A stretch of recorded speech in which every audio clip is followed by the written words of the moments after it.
ஆதி Bharathi serial நாளைக்கு ஒரு செம்ம அதிரடியான எபிசோடு வந்திருக்குன்னே சொல்லலாம். ஸ்வேதா வந்து வேலையை விட்டு தூக்கிட்டாப்புல நம்ம ஆதி. அதே மாதிரி பாரதிக்கு வந்து பதவி உயர்வு கொடுத்துட்டாங்க. வேறு லெவலில் இருந்துச்சுன்னே சொல்லலாம். அதுக்கு முன்னாடி வீடியோ பிடிச்சிக்கணும், லைக் பண்ணிட்டு பார்த்து சப்போர்ட் பண்ணுங்கள் ஃப்ரெண்ட்ஸ். இந்த பக்கம் ஆதிக்கிட்ட வந்து டாக்குமெண்ட்ஸ் எல்லாத்தையும் வந்து ஒன்றும் பிரச்சனை இல்லை கொஞ்சம் அப்படின்னு பார்த்துக்கிட்டு இருக்கப்ப பாரதி வந்து எல்லா டாக்குமெண்ட்ஸ் எல்லாத்தையும் கொடுத்ததுனால உடனே செக் பண்ணி பார்த்துட்டு, சார் எந்த பிரச்சனையும் கிடையாது சார், எல்லா டாக்குமெண்ட்டும் உங்கள் அக்கௌண்டண்ட் வந்து கிளியராக கொடுத்துட்டாங்க பாரதி, இனிமேல் எங்களுக்கு ஃபர்தர் டீட்டெயில்ஸ் எதுவும் தேவை கிடையாது அப்படின்னு சொல்லிட்டு கிளம்புறேன்ட்டு கிளம்பி போயிடுறாங்க. போனதுக்கப்புறம் என்ன அதான் எல்லா பிரச்சனையும் முடிஞ்சிருச்சுல, எல்லோரும் போய் வேலையை பாருங்கள் அப்படின்னு சொல்லிடுறாப்புல ஆதி. அதுக்கப்புறம் பாரதி வந்து டேபிளில் உட்காந்து வேலை பார்க்க ஆரம்பிச்சிடுறாங்க.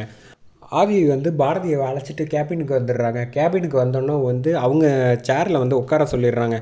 பாரதியை உட்கார சொன்னோன்னே, என்ன ஆதி உங்கள் சேரில் உட்கார சொல்கிறீங்க, அதுக்கு ஒரு காரணம் இருக்குது, உட்காருங்க அப்படின்னு சொன்னோன்னே, ஏன் அப்படின்னோன்னே, ஒவ்வொருத்தரையும் நீங்கள் தான் எனக்கு பிரச்சனை வர்றப்ப ஒவ்வொருத்தரையும் நீங்கள் தான் காப்பாற்றுறீங்க, அதனால் வந்து உங்களுக்கு நான் ஒரு முடிவு பண்ணி வச்சுருக்கேன் அப்படின்னு சொன்னோன்னே, பரவாயில்ல அது எதுவாக இருந்தாலும் இருக்கட்டும், நான் இந்த கம்பெனியில் ஒரு ஸ்டாஃப் தானே, அக்கௌண்டண்ட்டு, அதனால என்னோடய வேலையை நான் கரெக்டாக செஞ்சேன் அப்படின்னோன்னே, இருந்தாலும் அதை கூட கரெக்டாக செய்கிறதுக்கு ஆள் வேணும் பாரதி அப்படின்னு நீங்கள் இருக்கிறதுனால என்னை வந்து எனக்கு பாதுகாப்பாக இருக்கீங்க அப்படின்னு சொல்கிறப்ப கரெக்டாக வந்து ஸ்வேதா உள்ளே வந்துடுறாங்க.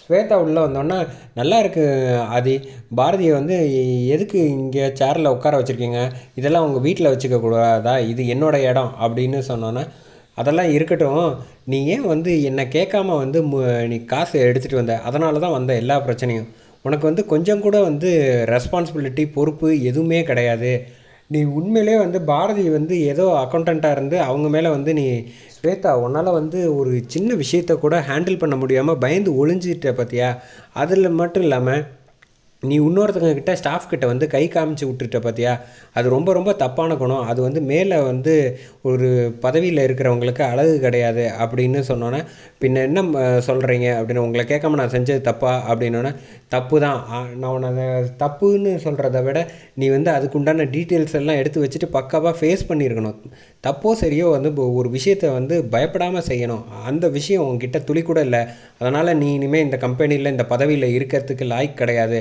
அப்படின்னு சொல்லிட்டு நீ இனிமேல் ஆஃபீஸ் பக்கம் வர வேணாம் அப்படின்னு சொல்லிட்டு பாரதியே உன்னோட வேலையை வந்து நான் பதவியை அவளுக்கு கொடுத்துடலான்ட்டு இருக்கேன் அப்படின்னு சொன்னோன்னே, என்னம்மாம்மா என்ன எப்போ பார்த்தாலும் அவன் முன்னாடி வச்சு அசிங்கப்படுத்துறீங்களா அப்படின்னு, ஒன்று அசிங்கப்படுத்துறது என்னோடய நோக்கம் கிடையாது, எனக்கு வந்து எல்லாமே பக்காவாக இருக்கணும் அப்படின்னு சொல்லிட்டு ஆதி வந்து பாரதி டக்குன்னு சேர்லேருந்து எந்திரிக்கலான்னு பார்க்குறாங்க. உட்காருங்க பாரதி, இனிமேல் இதுதான் உங்கள் சீட்டு, உங்களுக்கு பதவி உயர்வு கொடுத்தாச்சு, அவள் வந்து என்னம்மாம்மா உங்கள் ஒய்ஃபுங்கிறதுனால வந்து பதவி கொடுக்குறீங்களா, சேச்சா அதோட பெரிய பதவியில் எனக்கு இந்த கம்பெனியில் ஷேர் ஹோல்டராக இருக்கேன், அது ஞாபகம் இருக்குல்ல அப்படின்னோன்னா, அதெல்லாம் எங்கே வேணாலும் இருந்துட்டு போ, அதை பற்றிலாம் எனக்கு ஒரு பிரச்சனையும் கிடையாது, ஆனால் இந்த ஆஃபீஸ் பக்கம் இந்த பக்கம் வராத அப்படின்னு சொன்னோன்னே, ஏன்னா அது இப்படி சொல்லிட்டீங்க, எனக்கு இந்த பதவியும் ஒன்றும் முக்கியம் இல்லை, நான் எங்கே இருந்தாலும் என் வேலையை கரெக்டாக செய்யணும்னு தான் நான் நினைப்பேன், அதெல்லாம் கரெக்டு தான் பாரதி, அது கொடுக்க வேண்டிய மரியாதை வந்து நம்ம தன்னால் எடுத்துக்கணும், எல்லா விஷயங்களும் தெரிஞ்சுக்கிட்டு அடிமட்டத்திலே இருந்தோம்னு வச்சுக்கோங்களேன், நம்ம தலையில் முறகாக தான் எல்லோரும் அரைப்பாங்க, அதனால் வந்து அதுக்கு உண்டான நேரம் வந்துடுச்சுன்னு வச்சுக்கோங்க அப்படின்னு சொல்லிடுறாங்க. இந்த பக்கம் பாரதி வந்து வழக்கம் போல் அவங்க வந்து வெளியிலேயே உட்காந்து கேபினில் உட்காராமல் வேலை பார்த்துட்ருக்காங்க. பக்கத்தில் அவங்க ஃப்ரெண்டு வந்து பேச ஆரம்பிச்சிடுறாங்க. என்ன பாரதி மேடம், பதவியெலாம் வாங்கினதுக்கப்புறமும் சைலண்ட்டாக வந்து எங்கள் கூட மதித்து பேசுகிறீங்களே அப்படின்னு கிண்டல் பண்ணுறப்ப, என்ன மேடம்லாம் கூப்பிட்றேன், பின்ன பாஸ் வேறு உங்களுக்கு பதவி உயர்வு கொடுத்துருக்காரு, பட் இருந்தாலும் நாங்கள் பார்த்து பேசணும் இல்லை அப்படிங்கிறப்ப ஆதி கரெக்டாக வந்து கிட்டக்க க்ளோஸாக வந்துடுறாங்க. பாரதி கிட்ட வந்துட்டு சரி அப்படின்னு பார்த்துட்டு லைட்டாக கண்ணடிச்சிட்டு அந்த பக்கமாக போயிடுறாங்க. போனதுக்கப்புறம் என்ன சும்மாவே பாஸ் வந்து உங்களுக்கு உதவி செய்வார், இப்போ வந்து எனக்கு என்னமோ வந்து பாரதி வந்து மனசில் வந்து பாஸ் வந்துட்டார் போல் அப்படிங்கிறப்ப, இதில் என்ன சந்தேகம், என் ஹஸ்பண்ட் நல்லவர் தான், பட் இருந்தாலும் பாஸ் வந்து என்னை ரொம்ப விரும்புகிறார்ல, அதனால் நான் அவர் வந்து ஏற்றுக்கலான்னு முடிவு பண்ணிட்டேன். என்ன பாரதி இப்படி பேசுகிற, பின்ன என்ன பண்ணுறது, நீ தானே எனக்கு வந்து ஆசையை வந்து சொன்னேன் அவர் கூட சேர்ந்து வாழு அப்படின்னு, ஐயோ நான் சும்மா கிண்டல் பண்ணேன் அப்படின்னு, அதெல்லாம் கிடையவே கிடையாது, நான் அவர் கூட சேர்ந்து வந்தேன்னா அதில் உனக்கும் ஒரு பங்கு இருக்குது அப்படின்னு சொல்லி பாரதி வந்து சீரியஸாக கிண்டல் பண்ணிகிட்டு இருக்காங்க. அது தெரியாமல் அவங்க ஃப்ரெண்டு வந்து திருன்னு முழிச்சிக்கிட்டு இருக்காங்க. எங்கே போய் முடிய போகுதோ எனக்கு ஒன்றுமே புரியலை அப்படின்னு சொல்லி அவங்க ஃப்ரெண்டு பேசிகிட்டு இருக்காங்க. இந்த பக்கம் வந்து தமிழ் பாப்பா வந்து டிராயிங் வரைஞ்சிட்டு இருக்காங்க. வரைஞ்சிட்டு இருக்கிறத பார்த்தோம், என்ன வரைஞ்சிக்கிட்டு இருக்கீங்க அப்படின்னு கேட்டோன்னே, அதுவா பாட்டி, நம்ம குடும்பத்தில் உள்ள எல்லாரையும் வரையணும்னு எனக்கு ஆசையாக அதான் வரைஞ்சிட்டு இருக்கேன், எங்கே காட்டு அப்படிங்கிறாங்க. அந்த சார்ட்டில் வந்து ரத்னம் அப்புறம் பாட்டி இருக்கிற எல்லாரும் ஆதி பாரதி எல்லாரையும் வரைஞ்சிட்டு சாரதாவை சேர் போட்டு உட்கார வச்சு வரைஞ்சிருக்காங்க. இது யார் அப்படின்னா, நீங்கள் தான் பாட்டி, வேறு யார் அப்படின்னு சாரதா புரிஞ்சுக்கிறாங்க. எல்லாரையும் நம்ம ஒரே குடும்பமாக பார்க்குறாளே அப்படின்னா, ஆமாம் அந்த வீட்டில் இருக்கப்போ உனக்கு யார் என்ன பண்ணுவாங்க, பாட்டியெல்லாம் மிஸ் பண்ணலையா, தாத்தா பாட்டியா? ஆமாம் மிஸ் தான் பண்ணுறேன், இங்கேயும் எனக்கு ஒரு குறையும் இல்லை, நானும் சந்தோஷமாக தான் இருக்கேன் அப்படிங்கிறாங்க. கரெக்டாக ஸ்வேதா வந்தோடனே என் இடத்துல நீ ஏன் உட்காந்துருக்க அப்படின்னு எந்திரி அப்படிங்கிறாங்க.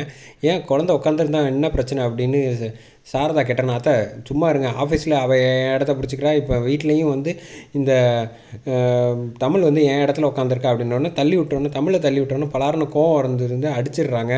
ஸ்வேதாவை அடித்தோன்னா வந்து நல்லா இருக்குது நீங்கள் செய்கிறதெல்லாம் அப்படின்னு சொல்லிட்டு இந்த பக்கம் வந்து மொத்த குடும்பம் வந்துடுறாங்க. ஆதியும் வந்துடுறாப்புல.